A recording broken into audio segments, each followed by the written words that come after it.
लाडक्या बहिणींचं उपमुख्यमंत्री एकनाथ शिंदे यांना अनोख्या पद्धतीचं गिफ्ट 61 किलोंचा केक देत लाडक्या भावाला दिल्या वाढदिवसाच्या शुभेच्छा। संस्थेच्या बेजबाबदार कारभाराचा सोयाबीन शेतकऱ्यांना फटका। चांदूर बाजार खरेदी विक्री संस्थेचा बेजबाबदार कारभार, शेतकऱ्यांची संस्थेवर कारवाईची मागणी।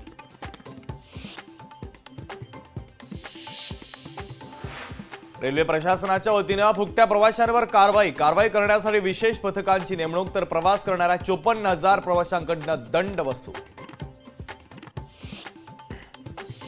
नवी मुंबईमध्ये शिवसेना उद्धव बाळासाहेब ठाकरे पक्षाच्या उपजिल्हा प्रमुखांचा राजीनामा। संकेत डोके यांचा पक्षाला जय महाराष्ट्र करत सदस्यत्वाचा राजीनामा। 10वी 12वीच्या परीक्षेच्या निमित्तानं परभणीमध्ये कलम 163 लागू। सर्व परीक्षा केंद्रांवर गैरप्रकार टाळण्यासाठी महत्त्वाचा निर्णय। परभणीत शिवशाही बसची दुरावस्था। अनेक ठिकाणी शिवशाही बस बंद पडल्याच्या घटना। प्रवाशांना जीव धोक्यात घालून करावा लागतोय प्रवास।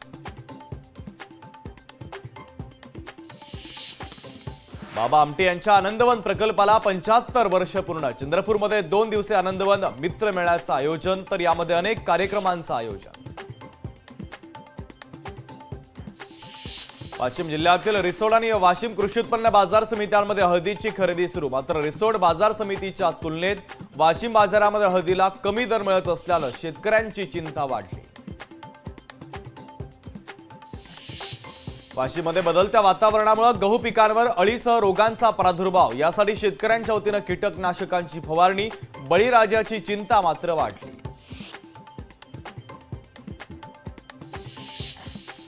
एपीएमसी बाजारामध्ये टोमॅटोचे दर घसरल्यानं ग्राहकांची पाठ। सततच्या बदलत्या वातावरणाचा शेतमालावर परिणाम। एपीएमसी बाजारामध्ये टोमॅटोची मोठ्या प्रमाणात आवक। कोल्हापूरच्या कुरुंदवाड आणि शिरोळ परिसरातून मोटारसायकल चोरांना अटक। स्थानिक गुन्हे शाखेच्या पथकानं केली अटक, तर चोरीच्या 5 मोटारसायकली देखील पोलिसांनी केल्या जप्त। अहमदनगर राष्ट्रीय महामार्गावर भीषण अपघात। या अपघातामध्ये दोघांचा मृत्यू, तर इतर दोघांवर एका रुग्णालयामध्ये उपचार सुरू।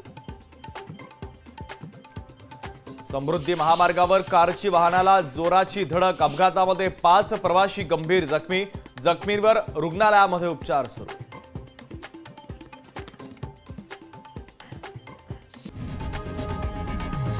लोकशाही मराठी ऐका, पहा, जागरूक रहा।